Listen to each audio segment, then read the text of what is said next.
paz do Senhor, meus amados irmãos, estamos aqui nesta pré-aula da revista Betel Dominical, no terceiro trimestre, cuja a relevância da igreja, sua essência e missão.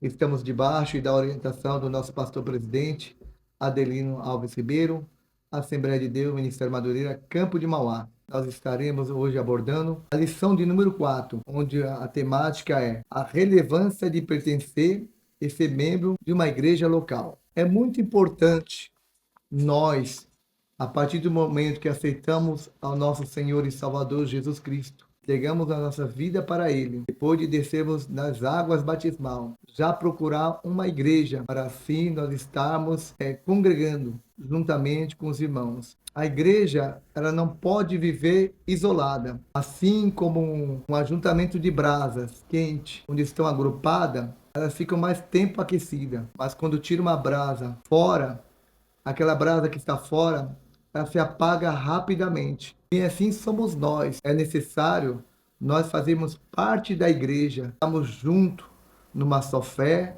numa só esperança, num só propósito. A palavra de Deus nos diz aqui, em Efésios capítulo 2, versículo 20, edificados sobre o fundamento dos apóstolos e dos profetas, de que Jesus Cristo é a principal pedra de esquina, ou seja, nós observamos que Jesus foi que edificou a igreja. Quando ele se revelou para Pedro, dizendo que para Pedro, em Mateus capítulo 16, versículo 18, que dizendo, Pedro, que tu és Pedro, mas sobre essa pedra que sou eu, edificarei a minha igreja, e as portas do inferno não prevalecerão contra ela. Nós podemos observar que Jesus foi o construtor, foi o edificador, e depois disso vem pequenas pedras, que Pedro no grego quer dizer pedras, fragmentos de pedras, pequenas pedras. E juntamente com essas pequenas pedras, se forma o corpo de Cristo, se forma um edifício. Bem assim, nós, quando estamos juntos uns com os outros, nós formamos o corpo de Cristo. O tópico 1.1, de acordo com o texto de Atos dos Apóstolos, após se converter a pessoas, passavam a viver a vida comunitária, se expressando como um verdadeiro cristão, no partir do pão, nas orações e na palavra.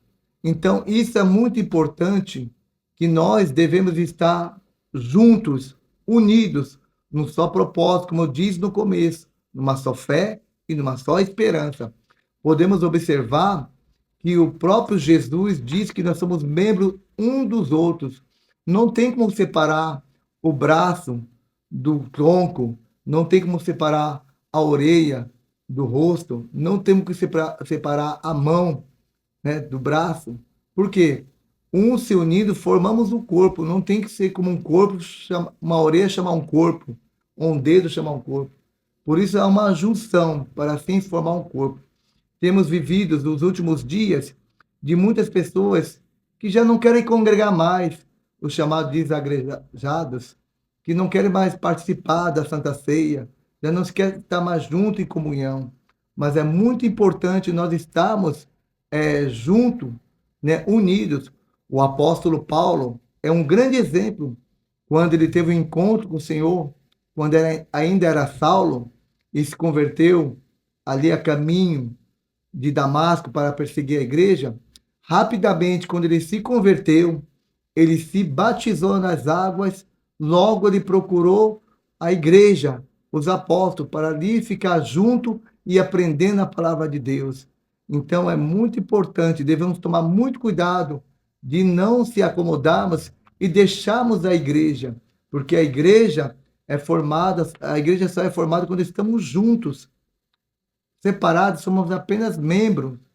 Podemos observar também que quando Jesus foi assunto ao céu, ele disse para os seus discípulos e todos aqueles que o seguiram, que todos deviam estar reunidos em um cenáculo em Jerusalém, que não se ausentassem. Poderia muito bem, Jesus dizer assim, vai cada um para a sua casa e lá vocês vão receber o Espírito Santo. Não, mas havia uma ordem para que todos ficassem reunidos juntos para receber o Espírito Santo, né? E a Bíblia relata em Atos capítulo 2, que se cumpriu no dia de Pentecoste, todos foram cheios do Espírito Santo e falaram em outras línguas. E por quê? Porque a igreja tem os dons espirituais e para manifestar os dons espirituais é preciso estarmos todos juntos, porque um tem salmo, um tem cântico, outros têm dons de línguas, outros têm revelação, outros têm profecia. Para quê? Para a edificação do corpo de Cristo. Assim eu termino o tópico 1 e agora vocês vão continuar aí com o nosso irmão evangelista Orlando Cândido no tópico de número 2. Pai do Senhor, meus irmãos, vamos seguir nesse assunto tão importante? O tópico 2 está dividido em 3 subtópicos. A igreja é defendida por Cristo, privilégios e bênçãos de ser membro da igreja, o perigo de se profanar a igreja. Perceba que quando falamos sobre pertencer à igreja, nós estamos falando sobre ser membros do corpo de Cristo. Isso é um privilégio tão grande que quando Jesus olha para os seus discípulos, ele vai dizer: olha, as portas do inferno não prevalecerão contra a minha igreja. O comentarista vai dizer que Cristo defende a sua igreja. Nós somos partes do corpo de Cristo. É verdade que, enquanto integrantes deste corpo, nós temos também responsabilidades. E ninguém no corpo é mais importante do que o cabeça. Então, nunca se esqueça, se tem algo no corpo que está errado, você também será afetado. Então, assim como alguém no momento de uma queda usa as mãos para se proteger do risco de dar com a cara no chão, nós somos importantes para defender uns aos outros, para proteger uns aos outros. Isso é ser membro do corpo de Cristo. Os privilégios são muitos. Como quando o Senhor se apresenta para Saulo no caminho de Damasco e diz: por que me persegues? A história conta que Saulo perseguia a igreja, mas não existe ninguém que ataque a igreja sem ter que lidar com o Senhor, com o cabeça do corpo, que é Cristo. O tópico de número 3 vai falar sobre estar sob uma liderança espiritual. Nós, como membros da Igreja de Cristo, estamos sempre debaixo de orientação, debaixo de intercessão. É isso que o comentarista trata no tópico de número 3, a relevância da intercessão pela Igreja. Ser membro nos faz descobrir os dons e ministérios. Cristãos maduros na fé ajudam quem está iniciando. Olha que coisa linda. O tópico de número 3 vai dar continuidade ao tópico de número 2 e vai nos apresentar exemplos no texto sagrado de homens maduros, com experiência, com vivência na fé, que preparam sucessores, que fazem discípulos. O texto dá o exemplo de Josué, que foi instruído e orientado por Moisés, não apenas com palavras, mas também com exemplos. Nos dá também a referência de Eliseu, que é orientado, conduzido e guiado por Elias.